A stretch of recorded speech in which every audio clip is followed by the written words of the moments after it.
Mic थामे केतन यादव जी आप, और आप ही के शब्दों में, सबसे अमौखिक दुख सबसे अकेले भोगना पड़ता है। हर दुख आत्महत्या से पहले चिट्ठी नहीं लिख पाता। कहने से दुख नहीं मिटता, केवल उसके शब्दकोश के शब्द कम हो जाते हैं। प्लीज मैं चाहता हूं कि आप अब अपने शब्दों से इस मंच की शोभा बढ़ाएं। मैं सीधे सीधे अपनी कविताओं से अपनी बात शुरू करता हूं।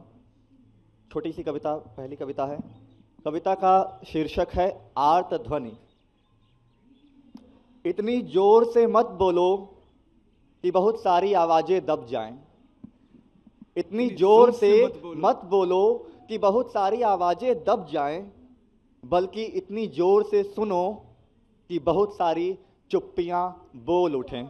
क्या बात है, क्या बात है। कविता का शीर्षक है थोड़ा बहुत चांद। हमारी निगाह चांद पर है, पांव धरती पर हैं। हम चांद को धरती बनाना चाहते हैं, पर हम धरती को पूरा चांद नहीं बनने देंगे। क्या बात है। हमें हमारी धरती बहुत प्यारी है, चांद मिल जाने के बाद भी। चांद पर पहुंचने का गर्व हमारे माथे पर है, पर हमारे पांव धंसे जा रहे हैं जमीन के नीचे। क्या बात है। हम चांद पर इंसान तो बसा देंगे, लेकिन धरती पर इंसानियत बसाने का कोई उपक्रम नहीं है हमारे पास। बहुत खूब, बहुत खूब, बहुत शानदार। धरती की चुनौतियों को चांद से देखकर शायद कुछ बेहतर उपाय सूझ जाए, पर धरती की परेशानियों के लिए हमें धरती पर रहकर लड़ना होगा। चांद आज भी धरती के लोगों के लिए रोटी है। बहुत लोग नहीं जड़ पाए महबूब के जूड़े में चांद। इसीलिए मेरा हमारे वैज्ञानिकों से निवेदन है कि वे धरती के लिए थोड़ा बहुत चांद लेते आएं। क्या बात है।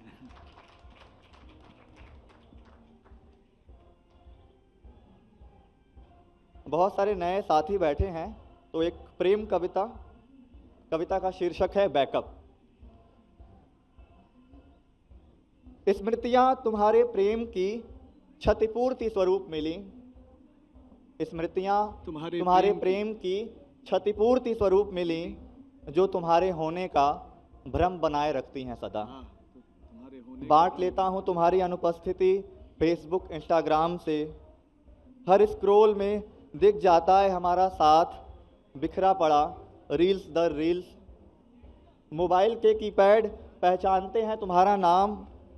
एक अक्षर टाइप होते ही पहुंचा देते हैं संवाद के आखिरी शब्द तक। जिसे यह सदी कहती है ऑटो सजेशन, वह तुम्हारी स्मृतियों का मशीनी षड्यंत्र भर है। क्या बात। याद रहती हो तुम उन अनगिन पासवर्डों सी, जिसे बदलने की चेष्टा में गुजरना होगा मुझे तुम्हारे साथ के सभी तारीखों से। सुबह सुबह अपना चेहरा शीशे में देखते ही जैसे ऑन हो जाता हो कोई वीडियो कॉल। अनछुए स्पर्श की कचोट से भर जाता है पूरा वातावरण। मन की सीक्रेट गैलरी में तुम्हारी कितनी ही तस्वीरें सुरक्षित रहीं, जिनके पास नहीं है विकल्प शिफ्ट प्लस डिलीट का। प्रेम स्मृतियों का बैकअप है। प्रेम स्मृतियों का बैकअप है। जो करप्ट हुआ कोई किस्सा, तो एक सिरा छूते ही खुल जाती है पूरी कहानी। अगली कविता है मेरी आत्महत्या से ठीक पहले। ये कविता उन लोगों को समर्पित है जो मरना नहीं चाहते थे। कितनी नीरवता छाई होगी उस कमरे में, उस पंखे के आसपास, उस चेयर पर जहां अब हैं केवल पंजे के निशान, एक अकाल खालीपन और उम्मीदों के अंतिम साक्ष्य। अगर तुम ठीक ठीक उसकी आत्महत्या की वजह तलाश रहे, तो तुम्हारे हाथ पूरा समाज लग सकता है। क्या बात। हो सकता है एक ही अपराधी के 100 चेहरे हों, या हर चेहरे पर एक ही अपराध बोध रहित बेशर्म चुप्पी। भीड़ की कोई शक्ल नहीं होती, यह बात तो तुम जानते ही होगे। और इसी कारण मॉब लिंचिंग के अपराधी अक्सर बेहद सक्रिय सामाजिक कार्यकर्ता होते, अति सामाजिक। क्या बात है। अपने समाज के कंधों पर लड़खड़ाते कदम पहुंच जाती है शमशान, मूक अचेत लाश। यह बात अलग है कि अर्थी उठाने का कोई नियम नहीं होता। यह बात अलग है कि अर्थी उठाने का कोई नियम नहीं होता। अपनी अपनी मुक्ति की दी हुई परिभाषाओं से अलग किसी और लोक में, जहाँ न स्वर्ग का दूत होता, न ही नर्क का कोई यम, वहाँ बस काल कवलित स्वप्न होते। और क्या करे वह, कौन सा विकल्प रहा होगा शेष जो नहीं तलाश किया होगा उसने। मोबाइल पर बहुत सारे निकटतम कांटेक्ट हो चुके होंगे उस पल अभूतपूर्व अजनबी। गैलरी की स्क्रॉल्ड की हुई सभी तस्वीरें और पूरी जिंदगी की एक शॉर्ट रील भी बहुत कमज़ोर और अप्रभावी रही होगी उस एक पल के बदले। उन ख्यालों को तकिए के नीचे सिर की तरह दबा देना चाहता होगा वह, पानी भरी बाल्टी में डुबो देना चाहता होगा आखिरी बुलबुले तक, हवा में लटकी हुई सांस टांग देना चाहता होगा, या फिर नदी की धार में समय हो जाना चाहता होगा वह।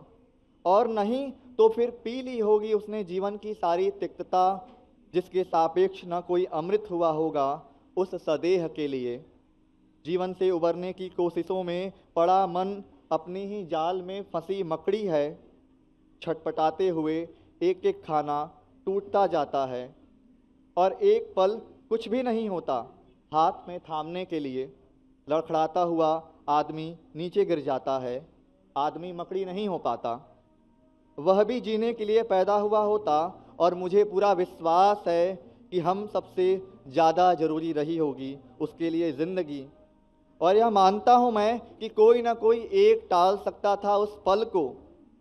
आत्महत्या के सच्चे प्रयत्नों के बीच मौत के आ जाने और चूक जाने के मध्य एक जीवन का अंतर होता है। आत्महत्या के सच्चे प्रयत्नों में मौत के आ जाने और चूक जाने के मध्य एक जीवन का अंतर होता है। मौत के ऐच्छिक भंवर में भी जीवन का हाथ काम में होता, यह समझता है डूबने वाला आत्महत्या से ठीक पहले तक। धन्यवाद। क्या बात है। आखिरी कविता, विमर्श से चूके। न पेड़ों ने कौशल सीखा न पशुओं ने तकनीक, न पेड़ों ने कौशल सीखा न पशुओं ने तकनीक। धरा पर जैव विविधता के सारे हिस्सेदार बहुत थे। धरा पर जैव विविधता के हिस्सेदार बहुत थे, पर विकास का सारा ठेका मनुष्यों के ही पास था। और विकास के मुंह में एकदम ताज़ा ताज़ा खून। वे जो नहीं बन पाए किसी भी विमर्श का हिस्सा, और न ही विमर्शकारों का पेट।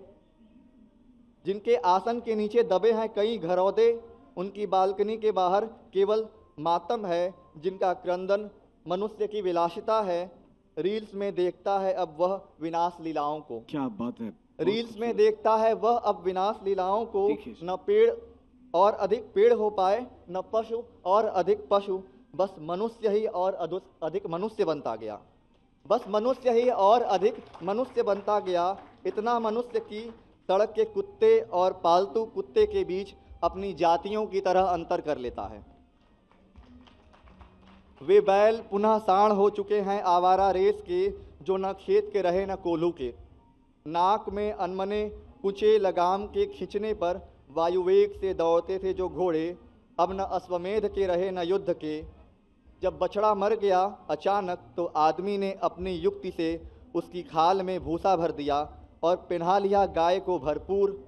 जब टूटा भ्रम गौ माता का, तब भी वह बीफ तो बनी सकती थी।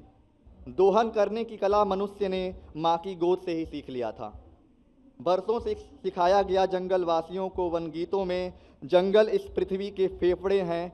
जब इस दिल से पुकार उठती तो आसमान फट जाता है, बारिश हो जाती है। घने सैकत कूल पहाड़ पृथ्वी के माथ केस, और बहती हुई नदियाँ उसकी नसें हैं। कितनी ज़रूरी है नसों में बहता पानी, कितना ज़रूरी है नसों में बहता पानी। क्या ये समझते हैं जंगल के बाहर के आधुनिक मेट्रोपॉलिटन बाजार के इंसान। जब मन किया पेड़ हिलाकर झाड़ लिए महुए, अद्धा ईटा चलाकर तोड़ लिया नन्हे टिकोरे।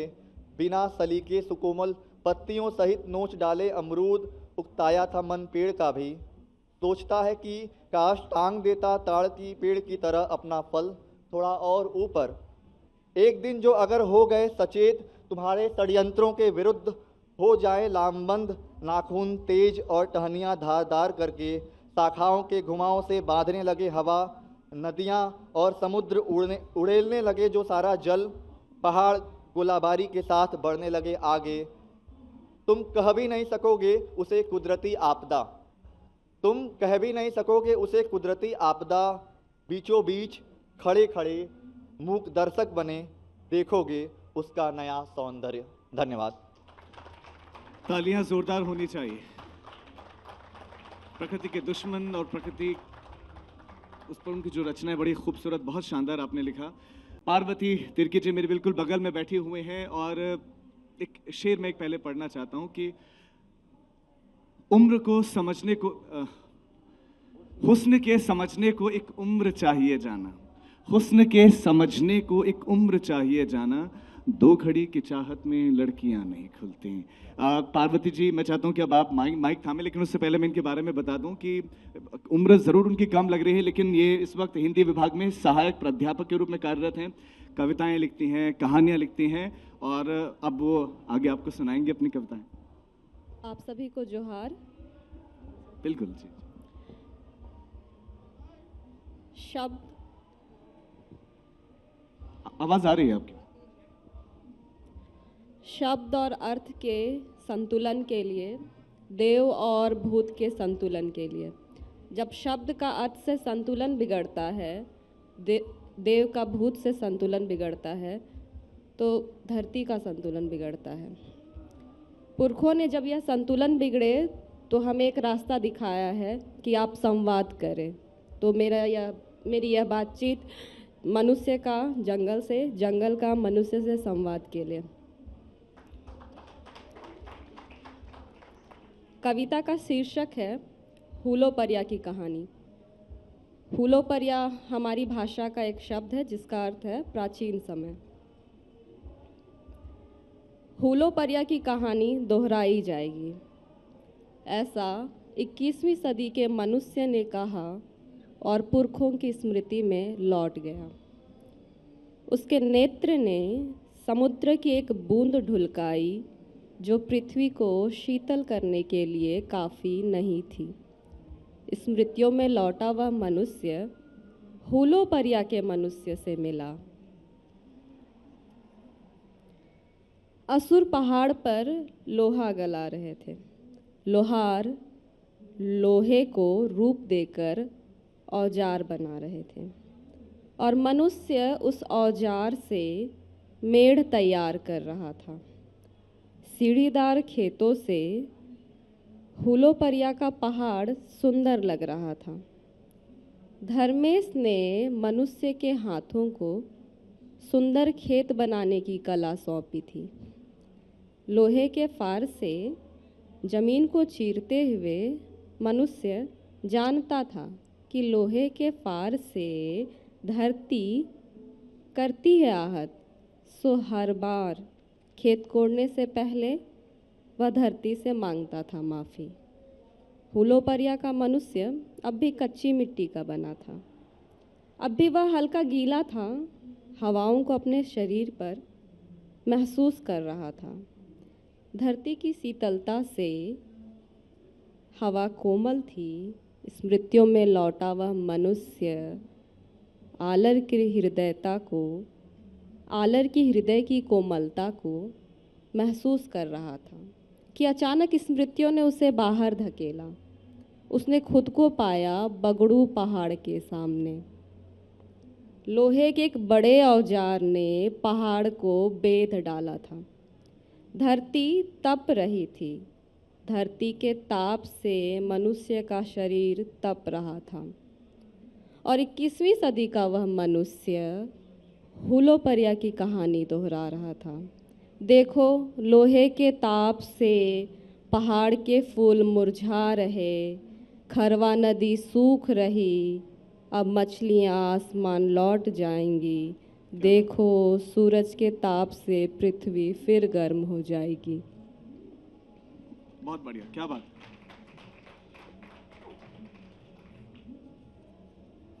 अगली कविता है गीत गाते हुए लोग। गीत गाते हुए? हम गीत गाते हैं, हम गिटारू समाज से संबंध रखते हैं, हर मौसम के गीत गाते हैं, पंछियों के गीत गाते हैं, जंगल के गीत गाते हैं, नदी के गीत गाते हैं। गीत गाते हुए लोग कभी भीड़ का हिस्सा नहीं हुए। धर्म की ध्वजा उठाए लोगों ने जब देखा गीत गाते लोगों को, वे खोजने लगे उनका धर्म, उनकी ध्वजा। अपनी खोज में नाकाम होकर उन्होंने उन लोगों को जंगली समझा। वे समझ नहीं पाए कि मनुष्य जंगल का हिस्सा है। जंगली समझे जाने वाले लोगों ने कभी अपना प्रतिपक्ष नहीं रखा। वे गीत गाते रहे और कभी भीड़ का हिस्सा नहीं क्या बात हुए। है, बहुत बढ़िया। अंतिम कविता पढ़ूंगी।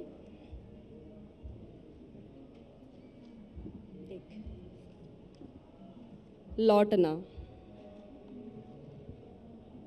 कबूतर लौट आए थे अपने घोंसले में।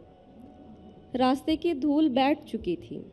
बकरियों के गले की घंटी गुजरकर शांत हो चुकी थी। ध्रुव तारा ढिबरी की तरह तेज चमकता हुआ दिखाई दे रहा था। सब कुछ शांत होने की वजह से हवाएं ज़्यादा भाग दौड़ कर पा रही थीं। जंगल की हवाएं शरीर की धमनियों को कपा रही थी। घर के चूल्हे की आंच आज रात जग्गा कर रही थी। वह घर की दीवारों को सेक रही थी। ठंड की आंच के करीब सभी बैठते थे। खोपो, बुढ़िया, झीपो, फूलो और हीरा। सबके सामने आसमान का तारा भी चूल्हे की आंच से उष्मा पाता था। इस रात जब हवा सुई की तरह चुभ रही थी, कोई अनचाहा दर्द उठा जब किसी बच्चे की रोने की आवाज़ आई। घर के सबसे छोटी सदस्य हीरा घोंसले की ओर बढ़ी और देखा कबूतर के बच्चे अपनी माँ से लिपटे सो रहे हैं। एकाएक उसने खोपो बुढ़िया से पूछ लिया, अम्मा, यदि कभी उनकी माँ रास्ता भूल जाए और घर ना लौटे तो? उसकी बात ने ठंड थोड़ी और खोल दी। तारे दुबक कर अपनी कंबल में चले गए। तारों के जाने के बाद अलसुबह सूरज जागा। बकरियों के गले की घंटी की आवाज़ से गांव की पगडंडी झूमने लगी। लचकती हुई पगडंडी चारागाह की ओर निकल पड़ी। चारागाह में बैल बकरियों के झुंड के साथ खेलते बच्चों का झुंड था। चरवाही करते हुए वे उस रास्ते पर विशेष ध्यान देते थे। गांव की पगडंडी को शहर के किसी रास्ते ने बीच से काट डाला था। इस रास्ते इंसान रास्ता भटक जाता था। इंसान की तरह कभी कभी पशु भी अपना रास्ता भटकते थे। चरवाहों को उन पर निगरानी करनी होती थी। शहर का रास्ता बाजार की तरफ खुलता था। वहाँ करंज, महुआ और चार के फल बेचे जाते थे। उनकी कीमत तय थी, चार के बदले नमक तय था। खेसों के पिता की तरह कई लोग इसी रास्ते में भटके थे। उनके बच्चे खेलकर घर लौटते थे और गांव की पगडंडी उम्मीद करती थी कि लोग लौटेंगे अपने बच्चों के पास, जैसे कबूतर अपने घोंसलों में लौटते हैं। गांव की खोपो बुढ़िया अपने घर पर बच्चों से पुरखा ज्ञान साझा करती थी। उसके घर का एक कमरा धुमकुड़िया के लिए निश्चित था। गांव के सभी उम्र के बच्चों की कक्षाएं तय थी। छोटे बच्चे गुलेल बनाना सीखते थे, फसलों की निगरानी करने सीखते थे। उत्पाती जानवरों से सुरक्षा की जिम्मेदारी उनकी थी।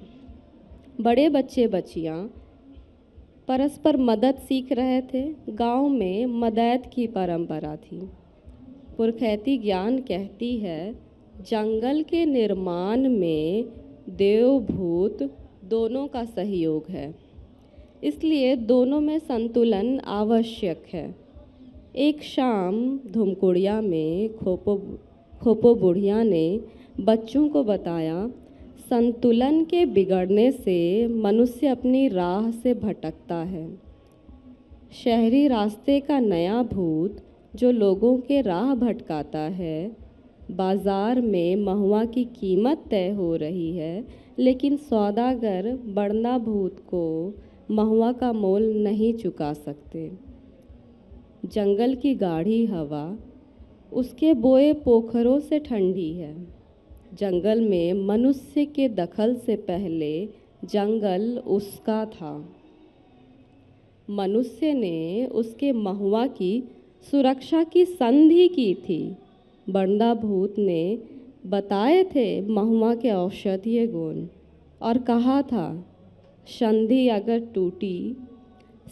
अगर टूटी तो महुआ खो देगा अपना औषधीय गुण। सांझ होते ही चेरे बेरे करते हुए पंछी लौट रहे थे और मनुष्य अपने नन्हे बच्चों को छोड़ बाजार के चक्कर लगा रहा था। वहाँ से घर का रास्ता अधिक जटिल हो गया था। गांव की अखड़ा व्यवस्था, धुमकोड़िया पढ़ा व्यवस्था भंग हो रही थी। कोड़ा से न लौटे पिताओं के बच्चे मांदर नगाड़े से कोई धुन नहीं सीख पा रहे थे। अखड़ा लोगों को गीत सिखाने में असमर्थ हो रही थी। गीत अखड़ा से विदा ले रहे थे। इस बीच कोई नए राग में अपने घर के दरवाजे पर बैठकर गीत गा रहा था, शहर ना जाओ संगी। धुमकुड़िया से बच्चे गायब हो रहे थे।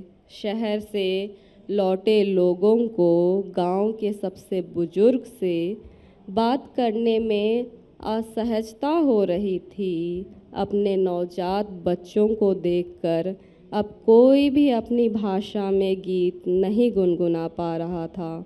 अभी जन्मा हुआ बच्चा तमाम खिलौनों के बीच था। गांव की पगडंडी को शहर की ओर खुलने वाले जिस रास्ते ने बीच से काट डाला था, वह रास्ता बढ़ते बढ़ते अखड़ा धुमकुड़िया होते हुए घर के चूल्हे तक पहुंच चुका था और चूल्हे की आंच के करीब लोगों की जगह खाली हो चुकी थी। उनका लौटना मुश्किल था, जैसे जन्म ले चुके बच्चे का अपनी माँ के गर्भ में लौट पाना असंभव है। क्या बात है, तालियां होनी चाहिए।